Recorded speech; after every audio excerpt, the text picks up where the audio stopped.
bem? Estamos de volta. Essa semana eu não consegui fazer vídeo, estava viajando a trabalho, então a gente tem uma certa dificuldade para parar, fazer os vídeos, ler as matérias, procurar informações com alguns amigos, até mesmo ver os jogos, né? Então preferi dar uma segurada porque prefiro fazer os vídeos com as minhas opiniões, né? Com base no que eu vi, no que eu procurei saber, não no que as pessoas falam, né? Então hoje vamos falar de Vasco da Gama 3, Fortaleza 0. Como sabem, sou vascaíno, então naturalmente é um vídeo que me empolga. O Vasco apresentou muitas coisas muito interessantes, tá? Antes que as pessoas comecem a fazer algum tipo de alarde, mudou tudo, o Vasco agora vira chave, não é assim, tá? Foi um resultado de 3-0, mas o Vasco ainda peca em algumas situações de jogo, principalmente na defesa, no sistema defensivo, toma alguns contra-ataques que são inadmissíveis de tomar, assim, coisa que a gente aprende aí no infantil, juvenil, a gente não tá cometendo alguns tipos de erros, e o Vasco comete ao ceder alguns contra-ataques, sejam eles com tomadas de decisões erradas na hora de finalizar a jogada, seja ele na hora de não parar a jogada, seja ele na hora de diminuir o espaço antes que o cara receba a bola. E isso gera alguns perigos ao Vasco, e um jogo que às vezes está controlado consegue se complicar, tá? Então, assim, apesar de ter sido um jogo de 3-0, não foi um resultado assim com domínio 100% do Vasco ao Fortaleza em São Januário, tá? Mas, por outro lado, também foi um jogo, talvez tenha sido o primeiro jogo em algum tempo, cara, que eu tenha visto o Vasco criar coisas além daqueles cruzamentos de intermediária, naquele desespero para a área com o Verratti. Então é um jogo que me deixou muito entusiasmado com esse início de trabalho do Diniz. Foram só 3 treinos.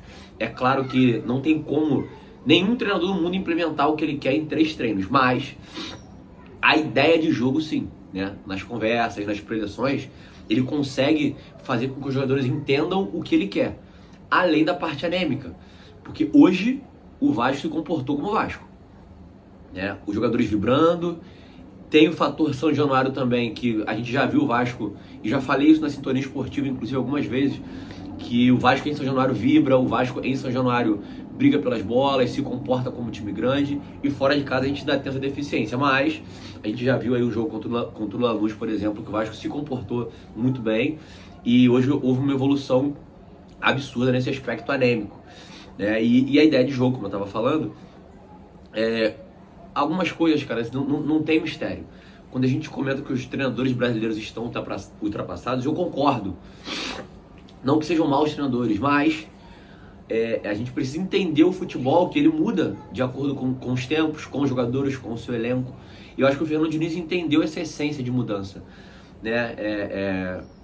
E você vê nitidamente a diferença dos últimos treinadores que o Vasco trouxe e agora com o Diniz. Em pouco tempo de trabalho ele consegue implementar o que ele quer e funciona, que é o mais importante, né? Então o Vasco se movimentou muito bem. O Vasco teve a saída de bola que todo mundo se preocupa, e eu falei também na Sintonia Esportiva que a diferença do Diniz é que ele treina. Não adianta você deixar os jogadores sair como eles veem na televisão ou de uma forma instintiva, sem dar treinamento para isso, sem dizer o que você quer. Então hoje a gente já viu o Vasco muitas das vezes saindo jogando de forma organizada. E mais, o balanço do time também é uma coisa muito interessante que o Diniz já conseguiu fazer, esses blocos de jogadores andando o tempo inteiro. Os volantes se movimentaram muito, Tietê e Hugo Moura o tempo inteiro se movimentando, dando opção para jogar. Ele com certeza é o treinador ideal para potencializar o Felipe Coutinho. A gente viu hoje assim, o Felipe Coutinho participando do jogo o tempo inteiro, e lembrando que o Coutinho não é esse jogador que busca a bola o tempo inteiro, né? É muito mais de fazer com que a bola chegue até ele. E hoje eu vi o Coutinho o tempo inteiro participando do jogo, muitas vezes sozinho, porque é o que o Vasco sentia. Toda bola que o Coutinho pegava, ele estava apertado. Os treinadores sabiam que o único cara mais lúcido que poderia criar algum perigo no meio campo do Vasco era o Felipe Coutinho, então fazia uma marcação dupla e resolvia o problema. E hoje a gente viu o Coutinho se movimentando, o Coutinho vibrando. Então isso isso deixa a torcida do Vasco muito entusiasmada com o futuro, né? Além disso, os volantes fizeram um grande jogo, como eu falei, os lá atrás fizeram um grande jogo, Paulo Henrique com 2 assistências, Nuno Moreira um grande jogo, Verratti mais uma vez com 2 gols. E, importante, o Diniz também entendeu as deficiências do Verratti. Se vocês perceberem, o Verratti foi muito pouco exigido que ele desse mais de 2 toques na bola ou bola em profundidade para ele correr, como a gente fazia, de esticar para ele, ver o que ele ia resolver. O Verratti, hoje o Diniz aparentemente está fazendo com que ele dê menos toques na bola possível. Então, tanto as finalizações quanto o jogo do Verratti em si não exigiu que ele fizesse parte da criação. Tá? Isso é muito importante, né? Então, basicamente isso. Grande jogo do Vasco, grande estreia do Diniz em São Januário, grandes expectativas para o futuro, porque o Vasco teve repertório, o Vasco criou, o Vasco jogou como Vasco.